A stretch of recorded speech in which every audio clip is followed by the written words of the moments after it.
Hello, everyone. Welcome to today's episode of Pro Democracy Pod. Our guest today needs no introduction. It's independent report. I'm going to give an introduction anyways, but it's independent reporter Michael Tracey. Lately, he's been reporting on a lot of the illogical excesses of pandemic response, especially at universities. There's two things that I really like about Michael as a journalist. One is that he's just like a really amazing writer. He's just like really good. Uh, Always smart, always careful with his words, and careful in his debunking of others' words. And you can see that in the article that he wrote, which we'll be talking about today. The fakest whistleblower ever. It's on a Substack. And the other thing I really like about Michael, excuse me, I have a thing in my throat. Is that he's really just not afraid to go against the grain. He doesn't care what the Twitter horde has to say about what he's doing. And that's like just so uncommon in this day and age. So we're super pleased to have him on today. Michael, thank you for joining us. Well, thank you for buttering me up right off the bat. Now I'm going to go easy on you.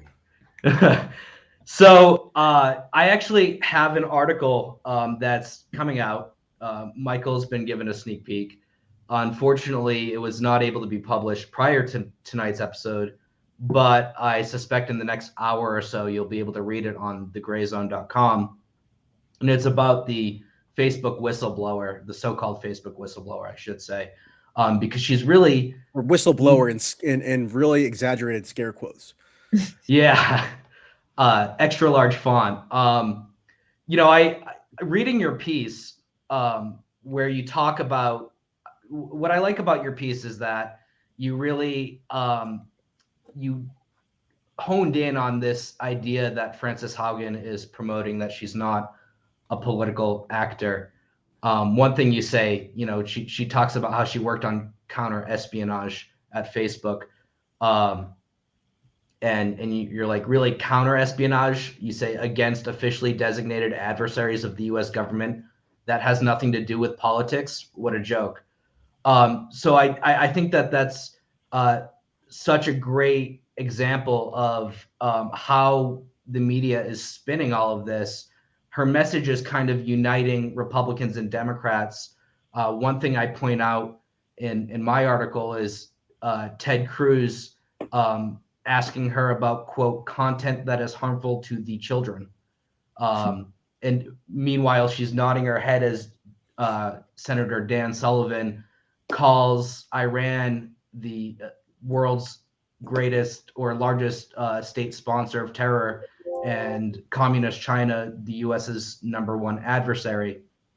So I was wondering, Michael, if you could talk a little bit about how this is being spun from a political angle, or as they say, a non-political angle.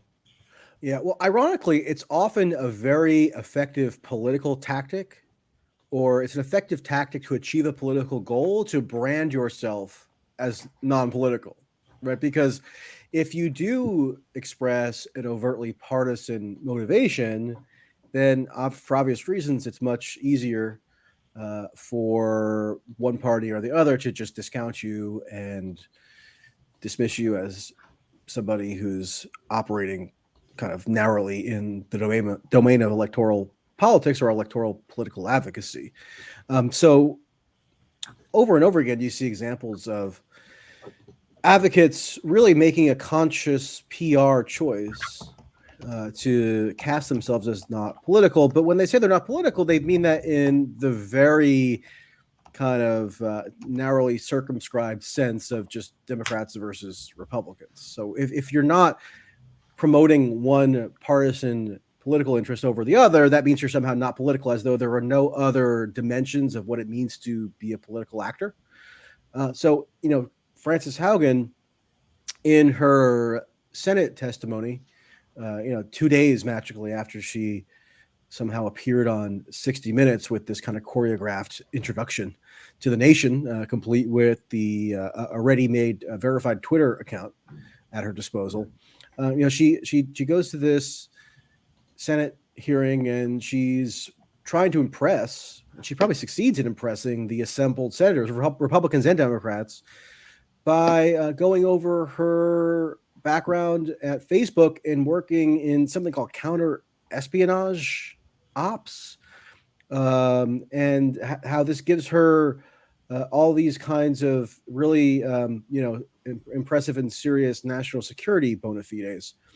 And so she adopts this kind of jargon of national security lingo, which I think I could very easily imagine her talking to her PR handlers, like you wrote about this organization, Whistleblower Aid, founded by this guy John Ty and then Mark Zayed.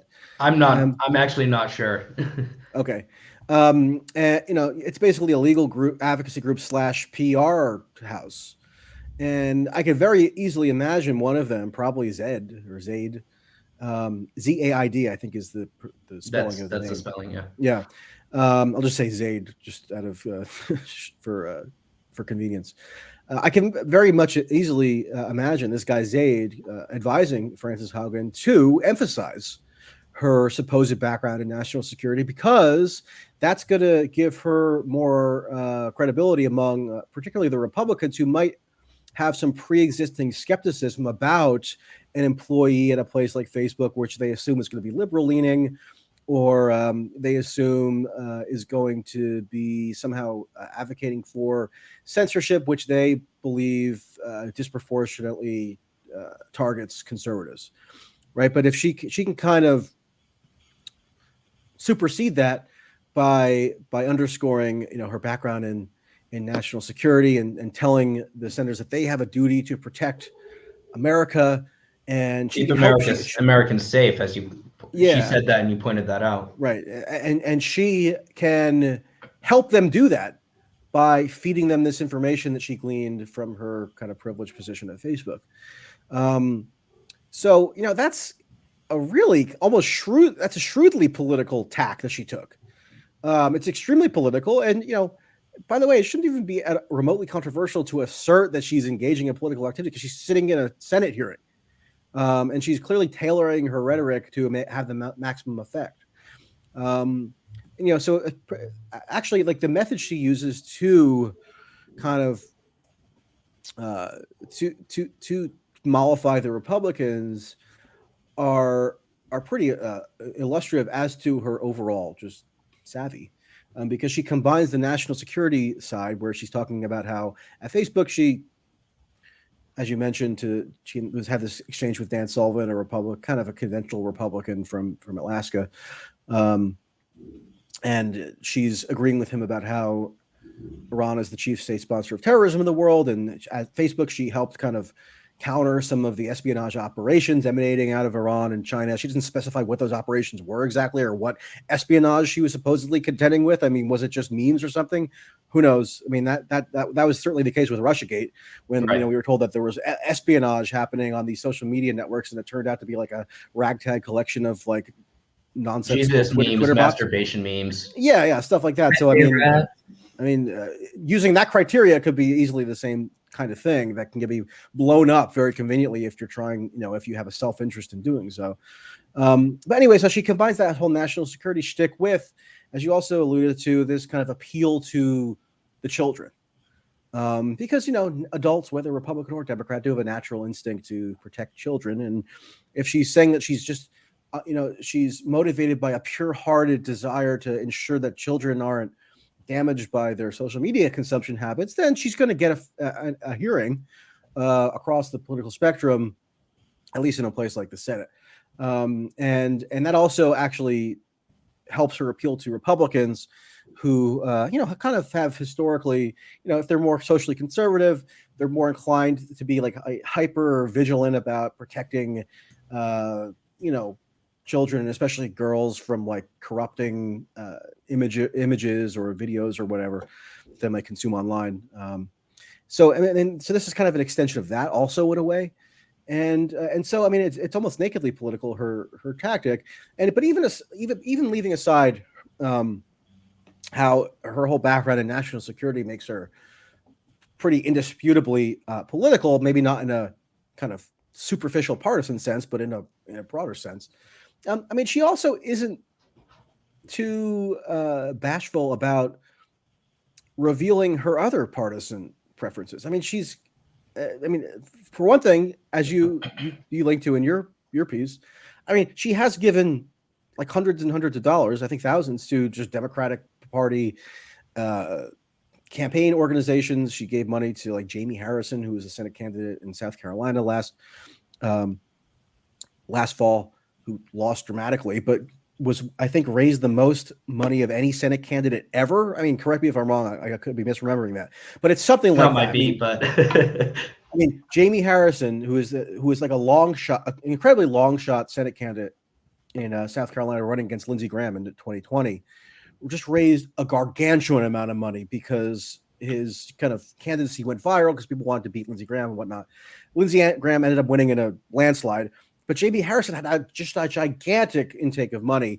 And it's interesting because Frances Haugen gave money to Jamie Harrison. So it kind of indicates that she's sort of plugged into kind of Democratic kind of activist tendencies if she knew to give money to that particular candidate, right? And there was another congressional candidate, or a Senate candidate who she gave money to, Teresa Greenfield, who's running in Iowa, who also lost, but had a similar kind of momentum behind her within Democratic circles, and was also being flooded with small dollar donations in 2020.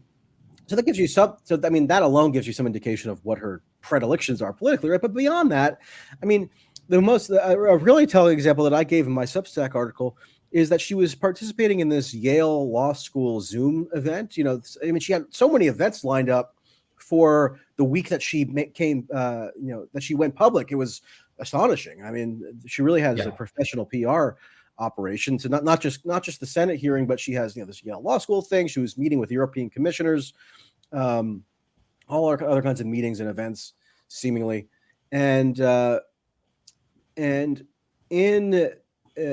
this Yale Law School event, she was kind of posed a question by the moderator asking, is there anything about Facebook that we should want to preserve, right? Is it all bad, or as you're seeming to suggest, or should we try to just modify the Facebook architecture somewhat and hold on to the good that can come out of it? And she cited as an example of something that's worth preserving that had come out of Facebook, a group that was formed after the 2016 election called Pantsuit Nation, which was a bunch of chagrined Hillary Clinton supporters who were gathered together in desperation after Trump won an unexpected victory, and were kind of organizing amongst themselves, and joined like the Women's March and all these other kind of mainline Democratic Party endeavors, right? And it just gained a huge amount of followers. Apparently, I think she said something like 12 million in 2 weeks or something crazy like that. So that was an example of something that Haugen apparently believes ought to be preserved. I mean, that was something that was good that came out of Facebook. She didn't cite, a radical left-wing group. She didn't cite a Republican or conservative group. She didn't cite any other potential groups that she might have cited to give an example of what is good that can come out of Facebook organization-wise for political kind of campaigns. She cited just a mainline Democratic Party group, right? So, I mean, what does that tell you? You don't have to. That kind of speaks for itself, right? Which is why I think she has gone out of her way to adopt rhetorical strategies like the national security angle and like the think of the children angle to appeal specifically to Republicans and give her this kind of impression that she's non-political at all. And she might even think that she's blowing the whistle for a non-overtly political end, right? I mean, it could also be a genuine conviction on her part that she's not doing something that's straightforwardly political, but a lot of people have very stunted and limited conceptions of what it means to be political. And that definitely applies to her. Yeah. One thing that's kind of in line with what we can see of her political views, I noticed, it should be pointed out, she said she was fighting counter-espionage information operations. So I want to hone in on that term information operations for a second, because in her cookie cutter Twitter account, and I reveal in my article that she had an old Twitter account, I found it, but that was blocked when she went public and then deleted. But in her new Twitter account, one of the people that she follows is Renee DiResta, who was involved with a company that undertook this information operation called Project Birmingham in the 2018 midterm elections. And what this was an operation to create fake social media accounts giving a pro GOP message to then blame on Russia. It was a false flag operation. And Renee DiResta was involved with that. And yet that was in the special election in 2007. Wasn't it in 2017? You could be right. Doug Jones versus Roy Moore, if I'm not mistaken. It was the Roy Moore election, but I actually didn't include that in my article, but that's one of the like 60 or so people that she's following on Twitter. So, I mean, not only is she willing to, is she following like these Democrat activists, but also people who have engaged in actual information operations that are disinformation, literal disinformation. But, one thing I want to talk about regarding your piece, Michael, before I talk a little bit about my own, you really cut through this idea that she's promoted, which is that she's not promoting censorship, right? And you have a quote that I think I saved it somewhere. No, I didn't. But basically your argument is that how can you advocate for more content moderation or for deranking certain ideas and then say that's not censorship? So if you could get to the heart of that. Yeah, like at this Yale Law School function, she was rebutting this notion that she was an advocate for censorship. Like she was saying she was not advocating content-based censorship. And that's why everybody across the spectrum should join hands with her and implement her preferred policy goals, which includes creating a Facebook regulatory board within the federal government that would become like a revolving door for people like her. I mean, she says there should be an entity within the federal government for people like me, Frances Haugen, to kind of go back and forth between Silicon Valley and Washington and use the insights that we gained from working at Facebook, Twitter, whatever, Google, and then regulate our prior industry. So she's actually making a pretty unabashed case for just the kind of the standard revolving door system that governs the Washington kind of lobbying apparatus. And everyone was, she's giving this recommendation. Everyone's saying yes, thank goodness, and then they'll turn around and bemoan like the kind of systemic corruption in the lobbying system. Well, that's what she's arguing for. You don't think the Facebook regulatory board is going to be lobbied by the same companies that the members of that board just work for? I mean, it's ridiculous. But she's that's one of her policy prescriptions for how to improve Facebook and other social media. And but she's saying that one thing that she doesn't want to do is to adjudicate the permissibility of individual content. And what she's saying is that, the algorithm shouldn't serve you up content based on like what you've clicked on or what you've engaged with, which is what, Facebook does in its news feed. It's what Twitter does to some extent. It's what a lot of social media does. And, there is an argument. And actually, sometimes I even personally just switch on the chronological function because I'd rather see that at times than what the algorithm kind of serves up to me based on what it like divines that I want to see. But yeah, whoever is the Twitter main character of the day, which is often you. Yeah, well, I mean, I hope I'm the hero as opposed to the villain. Anyway, yeah, but so I mean, in a way, like her saying that we should go back to chronological ordering of news feeds and stuff. I mean, that's not entirely unreasonable, but she's saying that because she's making an expressly content-based decision or determination about the undesirability of certain content that gets prioritized by these algorithms. She's saying that what gets prioritized by these algorithms is extreme content or divisive content or polarizing content or content that doesn't further the public good, whatever that means. I mean, getting back to the whole thing about how she's supposedly not political, she's running around saying that we have to do what's required to promote the civic good, as if, first of all, she's a philosopher king and she's like spent decades studying what the civic good means and has consulted with all like the leading scholars throughout the world and come up with like a manifesto, and is going to be heralded in a pantheon alongside like Plato or something. um, but like, what could be a more obviously political than like competing notions of what constitutes the civic good? I mean, that's what politics is. But she's saying that she's just this objective kind of chronicler of like all that is right and true in the universe or something. I don't know. But she says that the civic good will be served by not having these algorithmic processes. Well, okay, maybe we shouldn't have the algorithmic processes, but you're saying those algorithms should be modified and regulated because of your own content-based determination about the bad stuff that you're claiming that they turn up.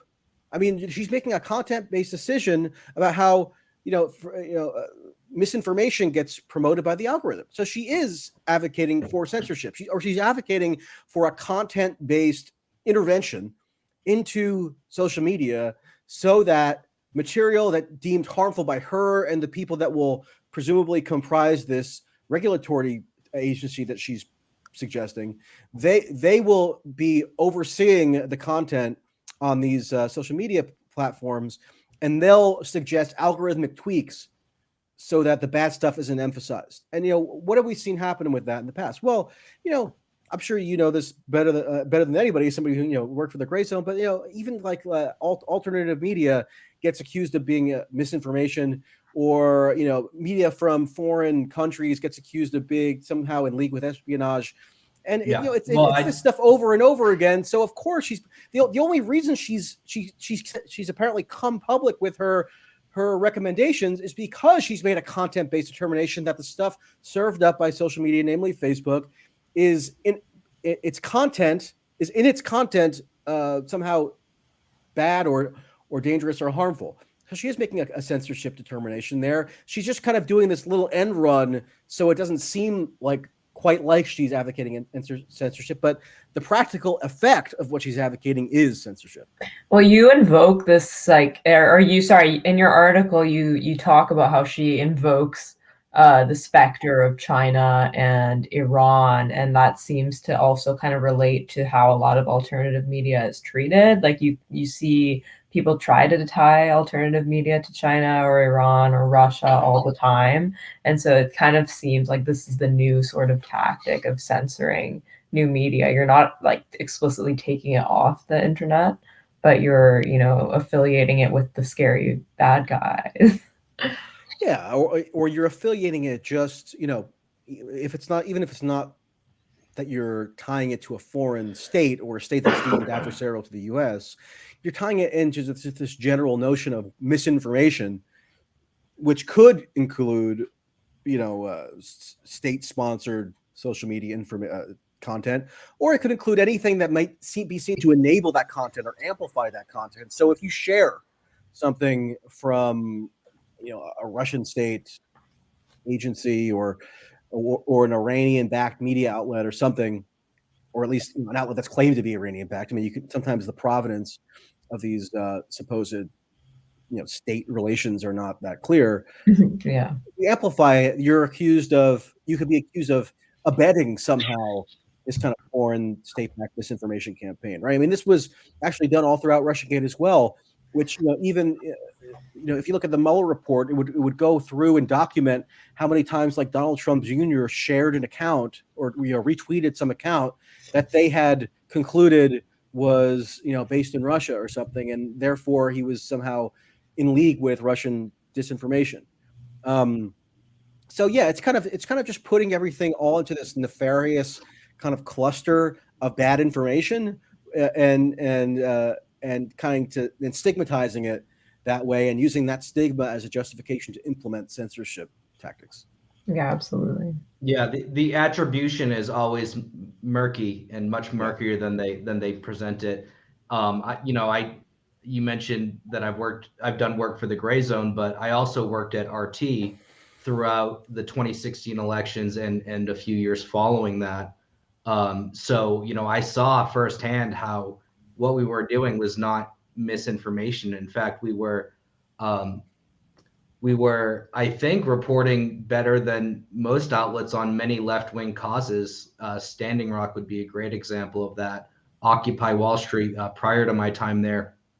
But nonetheless, I remember first becoming aware of RT at due to Occupy, Occupy Wall Street. Yeah. Yeah, because they were providing some of the best on the ground covers. But the idea supposedly was that they were only covering it because it reflected badly on the U.S.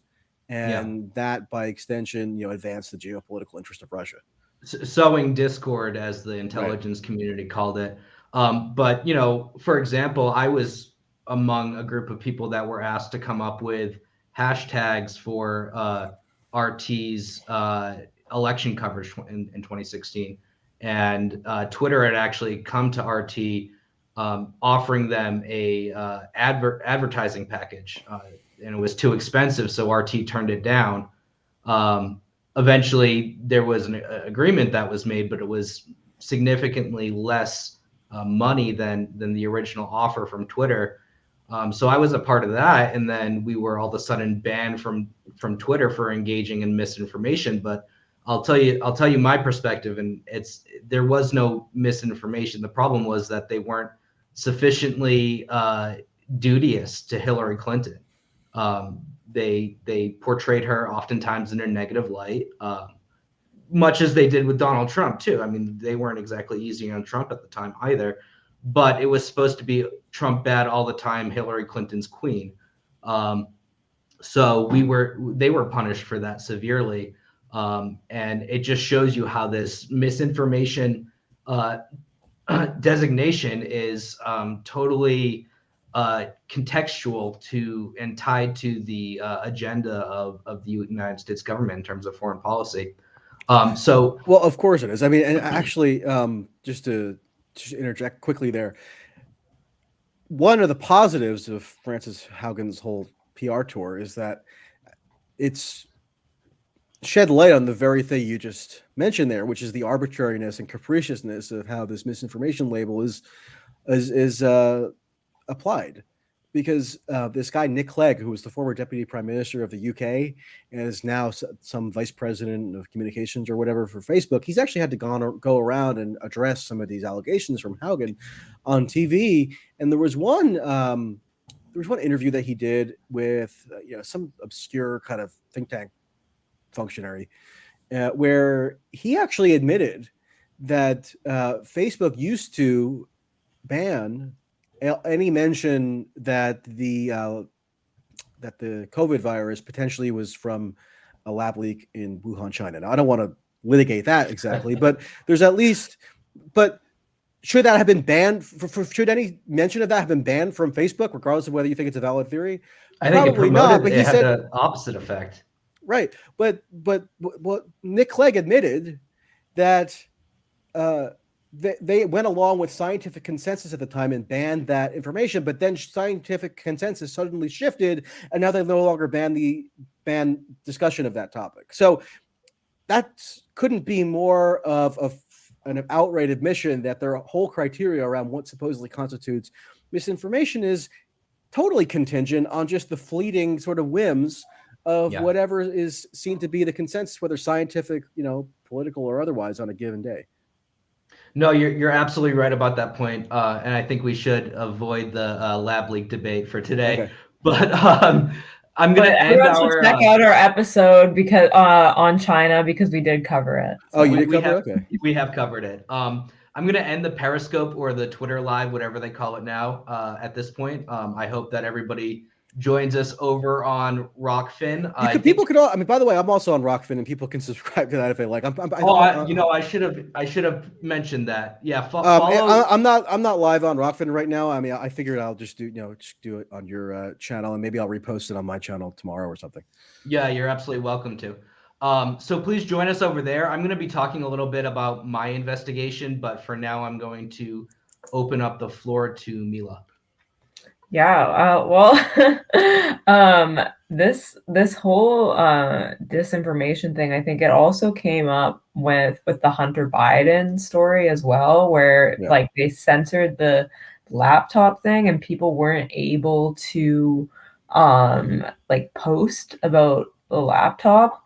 And I guess like I've been kind of thinking or wondering to myself, like what form, if the form of censorship is going to change, or if we're still going to just stick to that classic, like, you're not allowed to post this, because that seems like a far less effective strategy than just labeling something as disinformation, but like leaving it up. Because if you just don't allow it to be said, it makes people want to actually look into it and investigate it more. This is like the reason, I was reading a judgment for a hate speech case in Canada, and like one of the arguments made is like, when you censor speech this explicitly, people are going to be suspicious and assume that it's correct.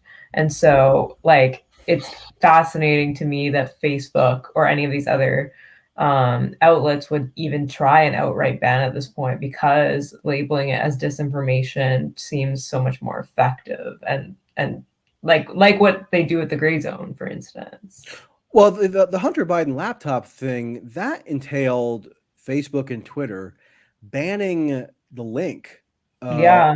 banning the link to a New York Post article which had broke the story of this Hunter Biden laptop and some of the contents of it.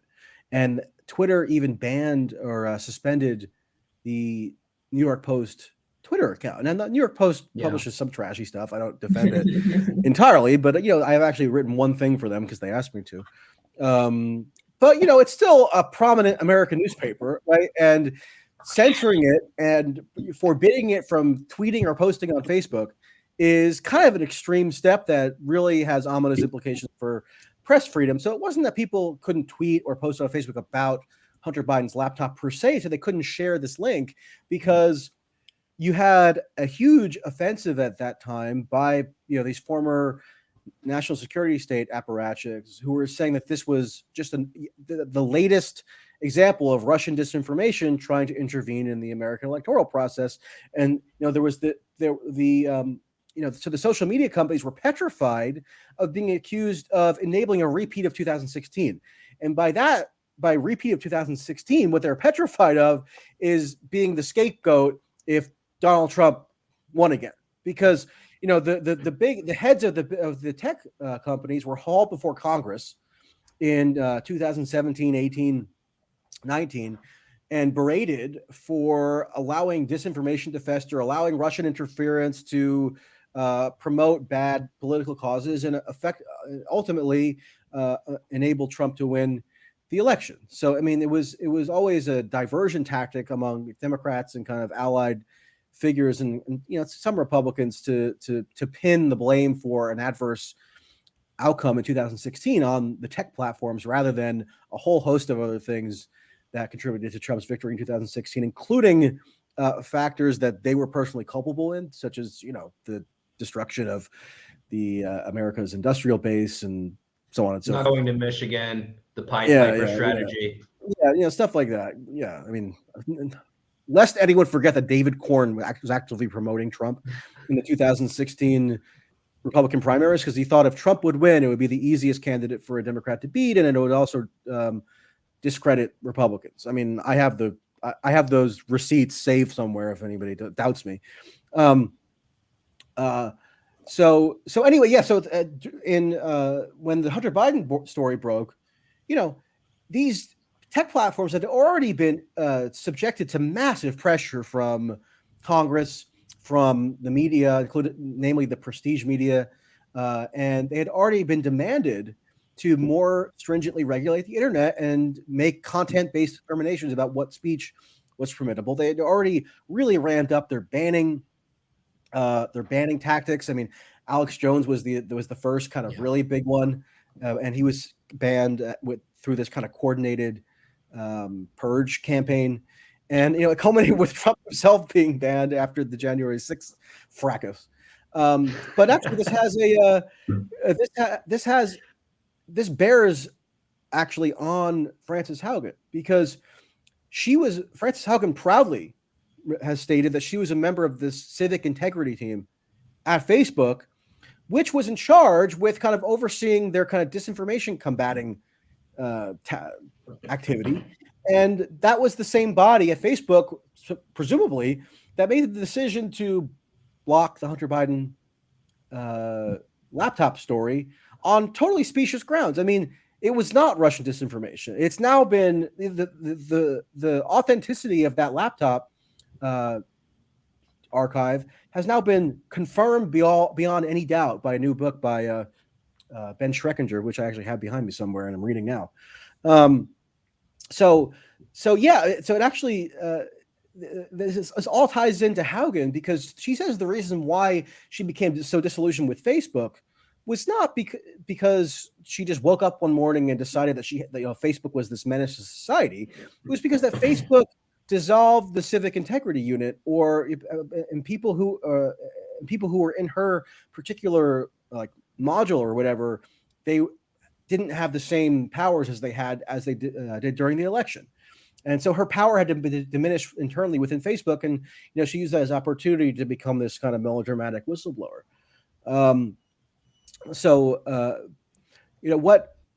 What people like Haugen apparently want, because she's proud of what the Civic Integrity Unit did in 2020. She actually boasts that it worked. Like, it didn't result in a repeat of 2016. Like, and how do you actually evaluate what it would be for there to have been a repeat of 2016? I mean, the only criteria that I can really see is that Trump didn't win in 2020. Yeah.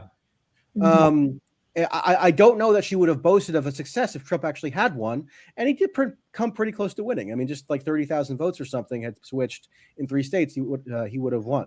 So I mean, it's totally arbitrary, really, and it does get back to just sort of the capriciousness that this censorship tactics are employed. It's all toward a particular end, and the end in 2020 was we the tech companies cannot be in a position again where we're blamed for enabling Trump's victory, and we're going to pull all the stops to do that. And they did. And Frances Haugen then had that power like gently taken away from her, or partially taken away from her, and she has a total meltdown and becomes a whistleblower. And once you get officially conferred with the title whistleblower, that means like you're now a saint. And it means that you can't be questioned because you've made such a risk and you've taken on such personal sacrifice. Well, I mean, I don't see what major sacrifice Frances Haugen has taken. I mean, could you imagine all the offers she's gotten now to give talks and make money, maybe write a book? I mean, it doesn't seem like she's suffering very much. I mean, she has this professional PR operation behind her, and she's being feted by some of the most powerful institutions in the world. So, I mean, she seems to be doing fine. And it's a sort of an ironic situation because, I'm not trying to defend Facebook per se, because, why would I? It's a massively profitable and powerful company. But I mean, there is a way in which Facebook is again being scapegoated for stuff that it really, is not as directly culpable for as is being claimed. Like, somehow Facebook is like, weakening democracy and, causing girls to hate their bodies, and, Instagram does have that effect on some teen girls, sure. But I mean, it's also a long-standing kind of social issue that if you just focus exclusively on Facebook, it kind of misses the forest for the trees in a way, I would say. Yeah, I was going to say, like, Facebook didn't come out when I was like growing up until like a little later, and I can guarantee you people were still hating their bodies back then. It's definitely not that. I think Instagram is more what they're charging is responsible for girls hating their body, which I'm sure it's contributed. I mean, yeah, it must contribute, and it's not entirely unreasonable to like research the effects of that, but it's kind of furnishing this broader critique of social media that is necessitates more content-based censorship, including political censorship, and they're using the children's issue to kind of as an in to facilitate that. Yeah. Mm-hmm. Yeah. I actually lost my thought, so I apologize. I imagine that Frances Haugen will have a Netflix documentary in the next year and a half. I tend to have this like image in my head of her handlers approaching her in the fashion of like a Hollywood executive and saying something along the lines of I can make you famous. But I knew there was something sketchy about that Whistleblowers Aid organization. I didn't look that extensively into it, even though I had heard of that guy Zaid and Ty. But I mean, the point that you make in your article is actually really should be underscored, which is that Mark Zaid, especially, he has made it his kind of ideological mission to say that whistleblowing is good, but it has to be like officially approved whistleblowing. Yeah. It has to be whistleblowing that is accepted amongst kind of powerful factions in Washington, D.C., or else it's not legitimate whistleblowing. So he actually has gone out of his way to denounce, Julian Assange, Edward Snowden. He was specifically agitating against Trump giving a pardon to Snowden and Assange. Yeah. And yet somehow now he's this esteemed protector of whistleblowers. I mean, that's even really Reality Winner he attacked as right. Not a whistleblower. But I'd like to take that opportunity to point out allegations that have been made against Mark Zaid, and this is kind of the top lawyer at Whistleblower Aid, who is technically representing Frances Haugen. John Kiriakou, WikiLeaks. John Kiriakou blew the whistle on CIA's torture program. WikiLeaks and Thomas Drake, another CIA whistleblower, have all raised to varying degrees issues with Mark Zaid's representation of a CIA whistleblower by the name of Jeffrey Sterling. So Sterling actually went to prison. He's recently been released. According to testimony from FBI agent Ashley Hunt during Sterling's trial, the FBI learned that Mark Zaid had a client that was going to go to the media with a, quote, nuclear issue. And they learned that because Mark Zaid and Roy Krieger, his law partner, called them and told them. And they learned that that person was Jeffrey Sterling. So here we have a lawyer whose supposed goal in life is to protect whistleblowers, accused by credible and prominent members of the whistleblower community of ratting out his source to the FBI, and a source who eventually went to prison. So that's just kind of like the tip of the iceberg of Mark Zaid's spooky national security resume points, right? Alongside Mark Zaid, the co-founder of Whistleblower Aid, a guy by the name of John Ty. And before they founded Whistleblower Aid together, Zaid was Ty's lawyer. Ty was at the State Department, and he basically blew the whistle on a subject that had already been whistleblown on, right? It's a executive order called 12333, 12333. So what this does is this allows the NSA to collect a lot of data on American citizens. And it was actually Edward Snowden who revealed that this was the main source of NSA's data collection on American citizens. So after he blew the whistle, John Ty was still at the State Department, and he started getting briefings from the NSA about how about dealing with the fallout from these leaks. So after that, he decided he was going to blow the whistle on this program, which again, Snowden already blew the whistle on it. So he's totally indebted to Snowden. Nonetheless, Mark Zaid, his lawyer, in this legal process, he went through this officially sanctioned process of blowing the whistle within the State Department. Zaid repeatedly denounced Snowden. Of course, he's called for Snowden to be prosecuted and go to prison for leaking this information that he did. So, despite being totally indebted to him, that was how their media presentation was at the time. That was back in 2014.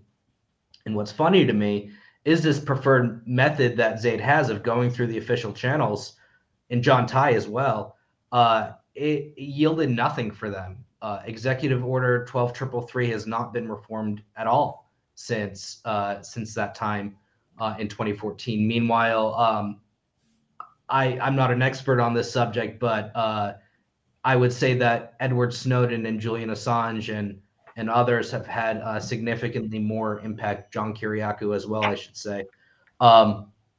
So it's also interesting, and another thing I want to point out really quickly is that John Tai, after leaving the State Department, joined this kind of regime change online activist group called Avaz, and he was like a high-ranking leader there. And this is an organization which advocated. It was a chief advocate of the no-fly zone in Libya, which led to the death by rape by a bayonet of Muammar Gaddafi, which caused Libya to become a failed state. Currently, they have 3 warring governments and open-air slave markets where Black Africans are sold. And then Avaz did the same in Syria, and that was at the time that John Tai was working there. And in fact, there was a lot of pressure against this organization because of how devastating the no-fly zone was over Libya, that they were again advocating one in Syria. And John Tai himself was the one kind of responsible for damage control, and he was putting out comments pushing back against the criticism they were getting for advocating that no-fly zone.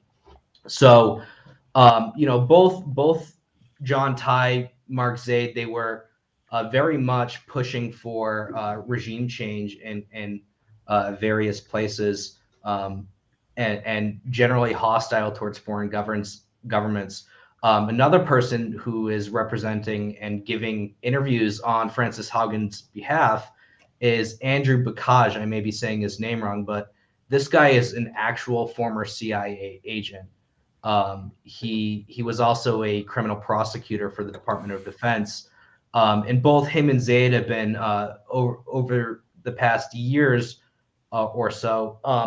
I'm not exactly sure of how long they've been doing this, but they've been representing people who, U.S. government officials who have allegedly contracted Havana syndrome. So they're very much like in line with the national security establishment. And this is being, totally glossed over by the media. Another thing worth pointing out before I stop talking about my article is Libby Liu, the CEO of Whistleblower Aid, who was at Radio Free Asia, which is a U.S. government propaganda outlet started by the CIA. She was there for 16 years, and through Radio Free Asia, she oversaw the creation of what's called the Open Technology Fund. So it's a U.S. government charitable foundation, really, for lack of a better term, that gives grants towards startups and other techie kind of stuff that they think will be useful towards United States foreign policy imperatives. 2 examples would be Signal and Tor, which incidentally Whistleblower Aid uses Tor to get the documents that its leakers or its whistleblowers want to give them.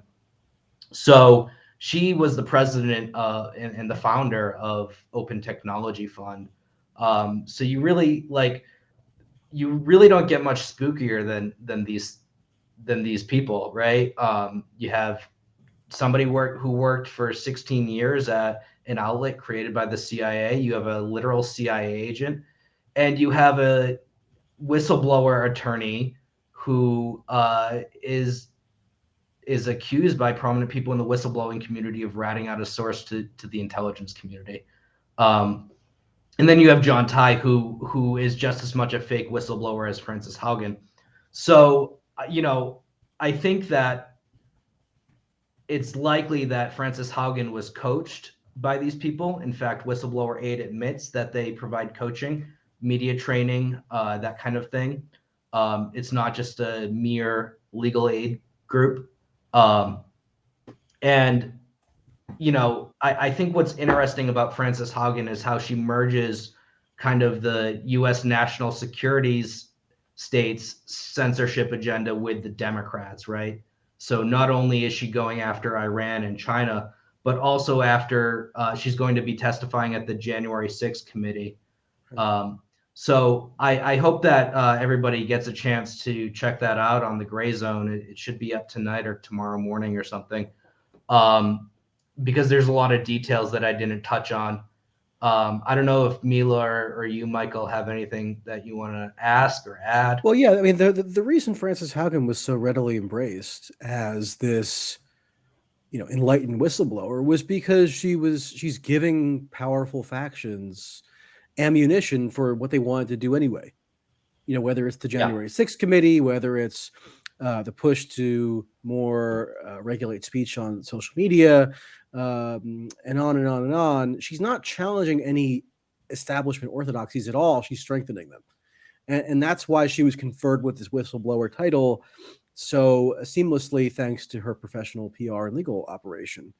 And as far as Zaid, I mean, I think it was actually very interesting that you highlighted that part of his whole philosophy in protecting whistleblowers, and part of the reason why he denounced Snowden and Assange was because he was doing so on behalf of his clients within the intelligence community. That's why Zaid was against Snowden and Assange. He was speaking on behalf of the national security state, essentially, or at least elements within it. And Zaid makes it clear, as you pointed out, that he will not work with any whistleblower who seeks to disclose classified information.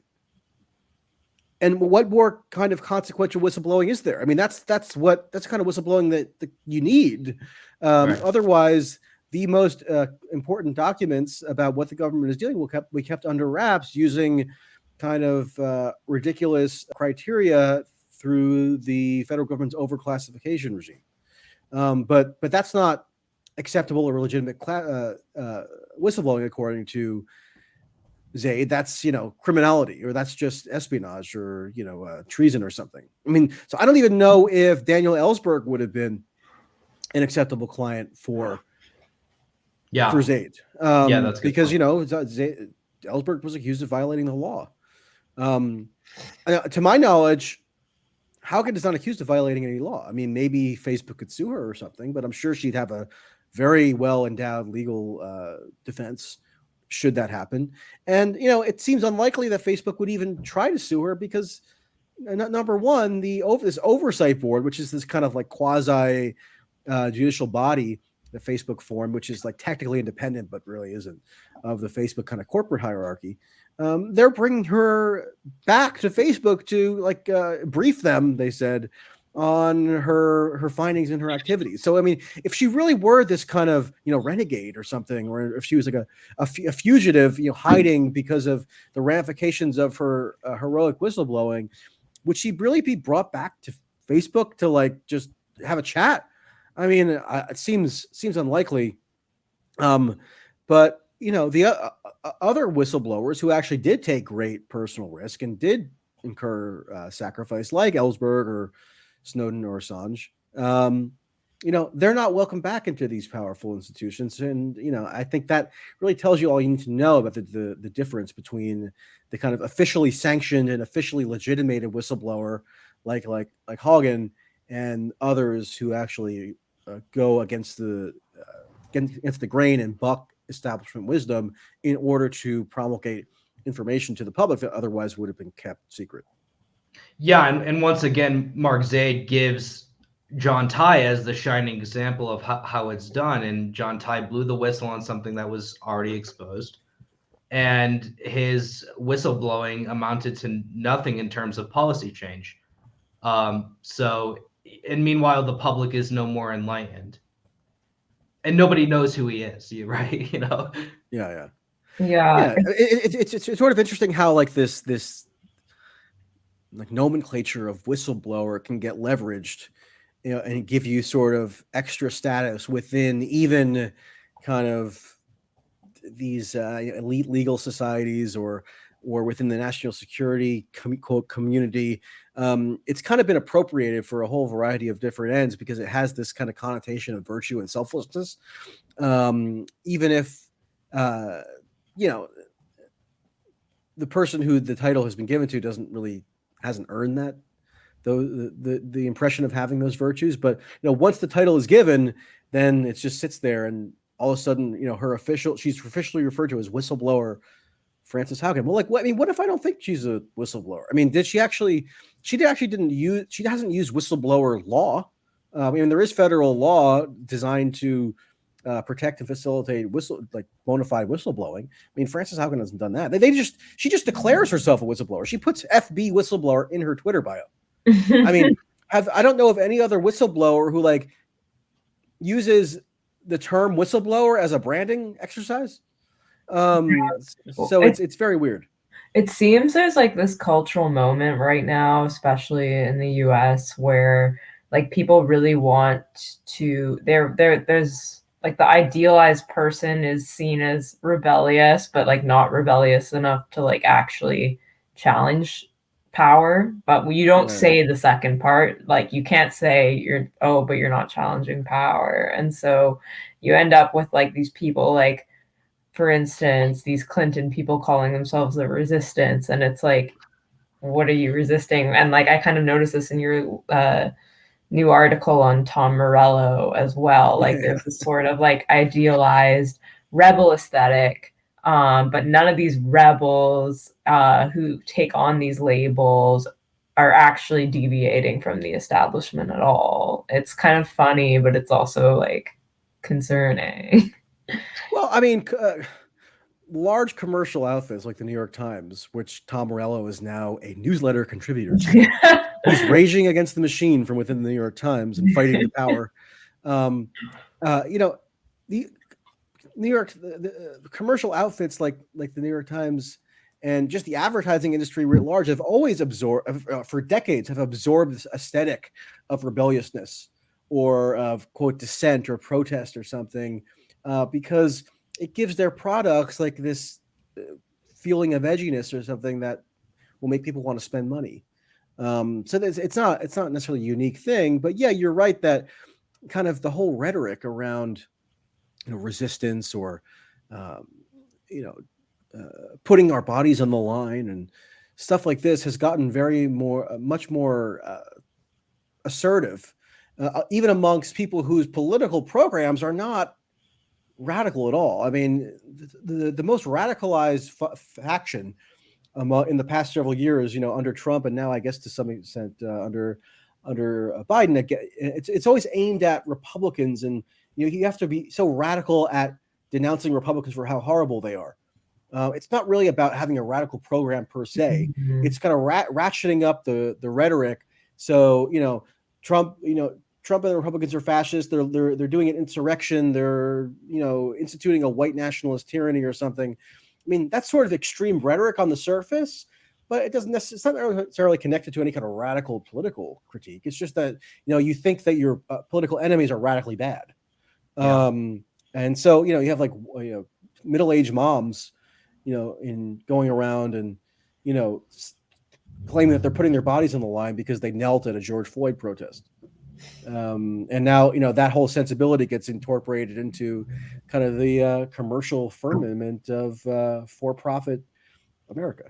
Well, and you see this a lot on the far left too, where for example, Antifa in DC, when there were these rallies this past month in defense or in support of the January 6th defendants.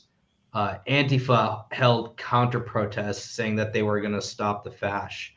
So, if you look at it in a certain way, they're kind of trying to help out the Capitol Police, which is totally antithetical to what they're supposed to be about. Or they want people kept in prison. Yeah, right. And they're abolitionists. Yeah. And then you have, communist groups that are calling anyone who protests a mask mandate fascist, right? So, both the anarchist far left and the communist far left have kind of fallen into this place where they're protesting in service of the Democratic Party's agenda. And it's, it's the same kind of radical aesthetic that the whistleblower has, or Tom Morello, as we've been talking about.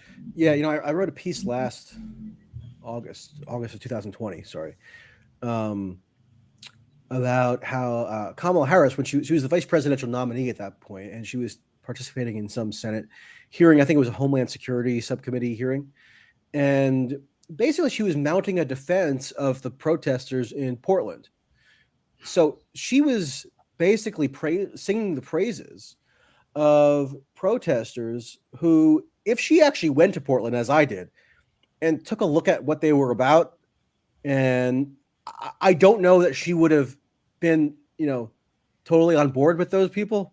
But because Antifa, last summer had basically become connected with the Democratic Party as in concert, like pursuant to this big protest movement.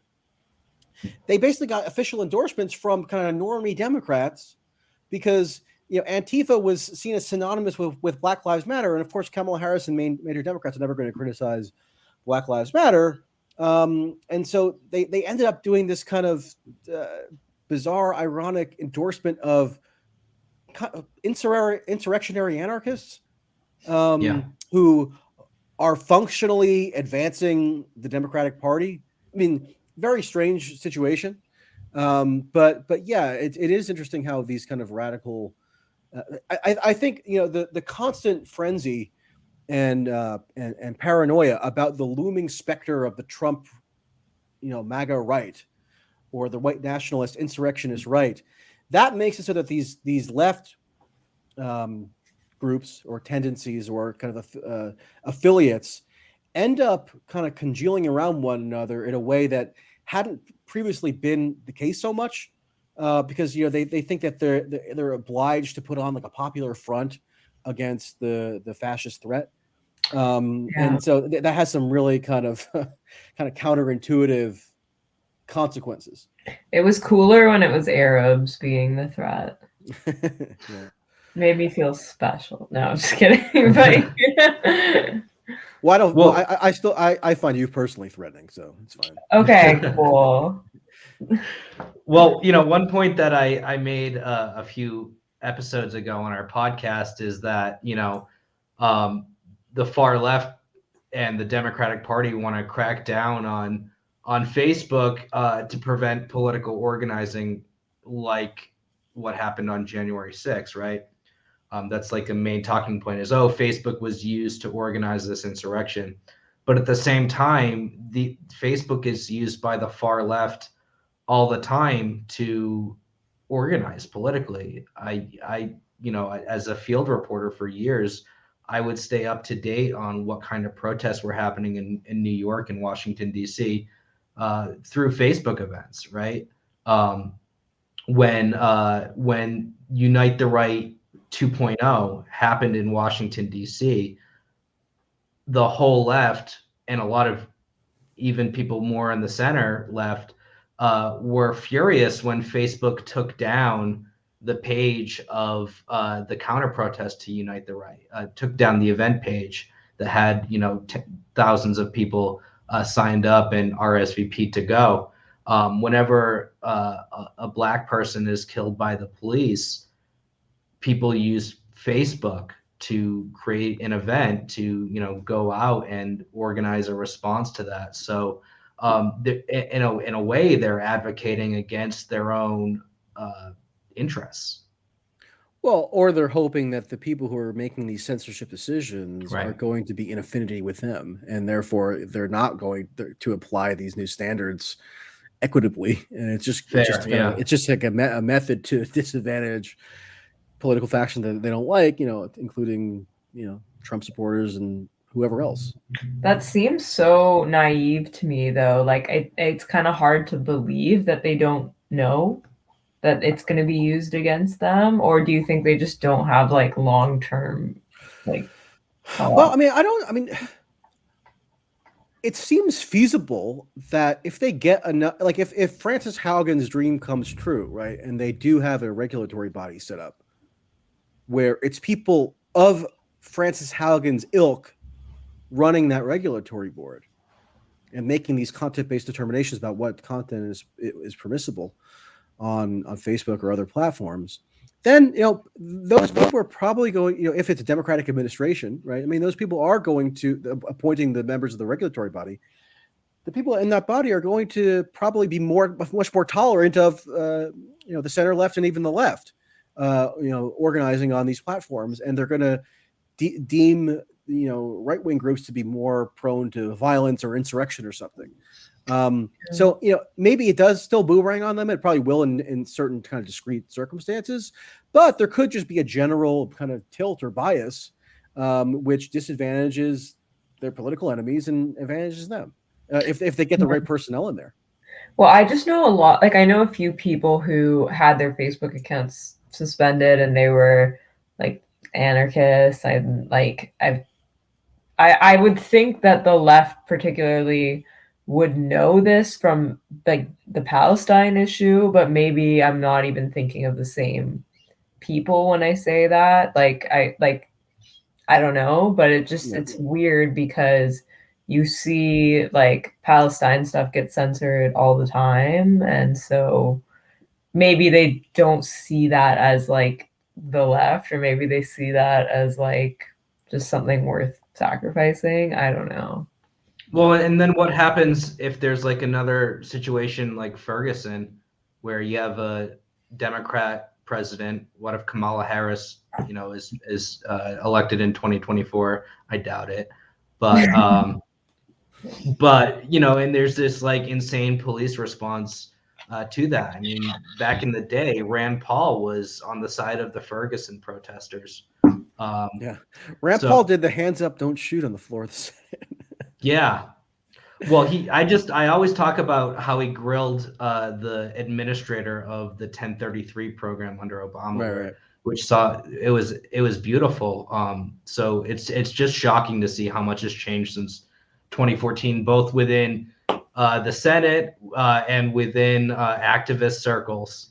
Black Lives Matter is a totally different movement than what it was. I don't know if you have anything you want to add, Michael. If you got more time, what are you thinking? I think we covered pretty much everything. Unless you have anything to add, Mila. Okay, so that's going to be our show for tonight. I implore you emphatically to all follow Michael Tracey on Substack, subscribe to him there, and also subscribe to him on Rockfin. I do not know your channel's name, but I'm sure it's just M Tracey. Yeah. So thank you so much for joining us. I love reading your writing. I look forward to reading more of it. Well, thanks a lot. I appreciate it.